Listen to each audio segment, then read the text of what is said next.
The most common thyroid disorders that we come across are hyperthyroidism and hypothyroidism.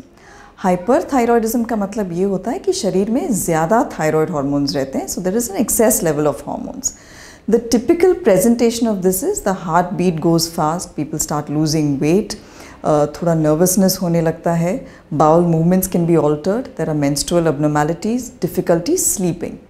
इसकी जो सबसे common वजह रहती है हमारे कंट्री में, that is Graves disease. Graves disease मतलब हमारे ही शरीर की immunity, it attacks the thyroid gland and hence the gland releases all the hormones and the levels are high. Some of the other causes are multinodular goiter, which means बहुत सारी गांठ आती है thyroid gland में जिससे कि ज़्यादा hormones निकलते हैं. It can also be because of a simple solitary nodule, that is only one nodule in the thyroid gland.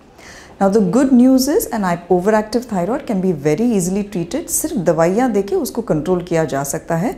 उसकी एक ड्यूरेशन ऑफ ट्रीटमेंट रहती है जो आपके डॉक्टर बता सकते हैं, तो इसको बहुत आसानी से कंट्रोल कर सकते हैं. बहुत रेयरली हमें दूसरे ऑप्शंस यूज़ करने पड़ते हैं जैसे रेडियो आयोडीन और very rarely surgery. The other end of the spectrum is hypothyroidism, मतलब शरीर में हार्मोन्स की लेवल कम हो जाती है, and this is the most common thyroid disorder in India. इसकी सबसे कॉमन वजह रहती है हैशिमोटोस थायराइडाइटिस.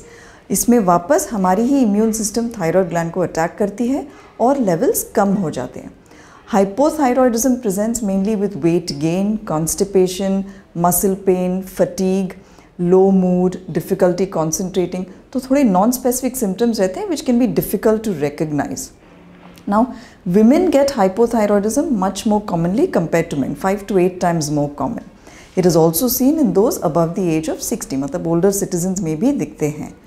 चिल्ड्रेन जिनको हाइपोथायरॉयडिज्म है, अगर उनको जल्दी से रिकग्नाइज नहीं करते और ट्रीट नहीं करते तो उनमें डेवलपमेंटल प्रॉब्लम्स और ब्रेन की प्रॉब्लम्स हो सकती है.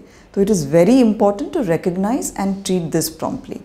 प्रेग्नेंट वीमेन को भी थायराइड की प्रॉब्लम हो सकती है और इसमें बहुत ज़रूरी है कि इसको जल्दी आइडेंटिफाई करके ट्रीट करें, वरना दोनों मदर और बेबी को कॉम्प्लिकेशंस हो सकते हैं such as brain development in the baby. Now it's important to know कि थायराइड की दवाइयाँ जो है प्रेगनेंसी में सेफली ले सकते हैं, कुछ कॉम्प्लिकेशंस नहीं होते, और बार बार प्रेगनेंसी में मॉनिटर करना चाहिए ताकि वी नो लेवल्स नॉर्मल हो.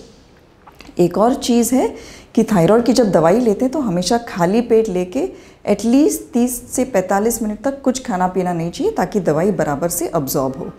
If you are on tablets which contain calcium, iron और antacids, we must take this at a little few hours away from the thyroid hormone tablet.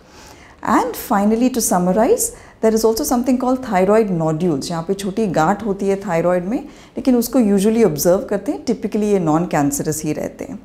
So thyroid disorders, they can be difficult to recognize because of non-specific symptoms, but if they are treated adequately, people can go on to lead a very good quality of life.